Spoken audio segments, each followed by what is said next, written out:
क्या सच में कोरोना की वापसी हो रही है? देखो 2020 में ना हम सब ने कोरोना को देखा था और अब 2026 में एक नया नाम इंटरनेट पर उछल-उछल कर बाहर आ रहा है और डर बना रहा है। उसका नाम है हंता वायरस।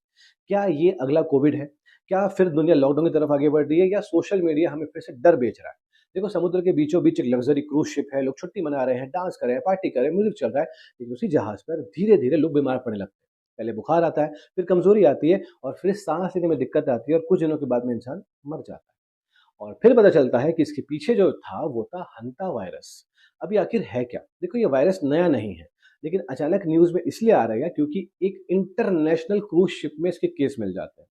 अब ये वायरस फैला कैसे होगा? ये ना हवा से फैलता है और ना ही ये सामान्य टच से फैलता है। ये वायरस ज़्यादातर चूहे, रैट्स और दूसरे रोडेंट से इंसानों में आता है। अगर उसके यूरिन, लार, गंदगी से कॉन्टैक्ट में इंसान आता है तो संक्रमण हो सकता है। लेकिन डरने वाली बात पता है क्या है? कुछ ऐसे रेयर स्ट्रेन्स हैं जो ह्यूमन टू ह्यूमन भी फैल सकते हैं। बट उससे भी खतरनाक बात ये है कि इस बीमारी का जो डेथ रेट है वो लगभग 35 से लेकर 40% बताया जा रहा है। मतलब हर 100 में से 35 से 40 लोग अपनी जान गँवा सकते हैं। इसके लक्षण होते हैं तेज बुखार, बॉडी में दर्द होना, उल्टी, कमजोरी और बाद में लंग्स पर पानी भर जाना, सांस बंद हो जाना और ऑर्गन का फेलियर होना। यानी शुरुआत जो होती है ना वो नॉर्मल फ्लू जैसी होती है, लेकिन अंत जो है वो जानलेवा है। लेकिन मुद्दा ये है कि कोविड के समय दुनिया ने क्या सीखा था? क्या हेल्थ सिस्टम को मजबूत किया? क्या रिसर्च को बढ़ाया? क्या देशों ने ट्रांसपेरेंसी सीखी है? या फिर अभी भी डर, प्रोपेगेंडा और फार्मा के बिजनेस को ही बढ़ा रहे हैं? आज भी सोशल मीडिया पर ना आधे लोग सच बता रहे हैं और आधे लोग व्यूज के लिए डर बेच रहे हैं। तो याद रखो, ये हर वायरस जो है ना ये महामारी नहीं बनता, लेकिन हर लापरवाही महामारी जरूर बन जाती है।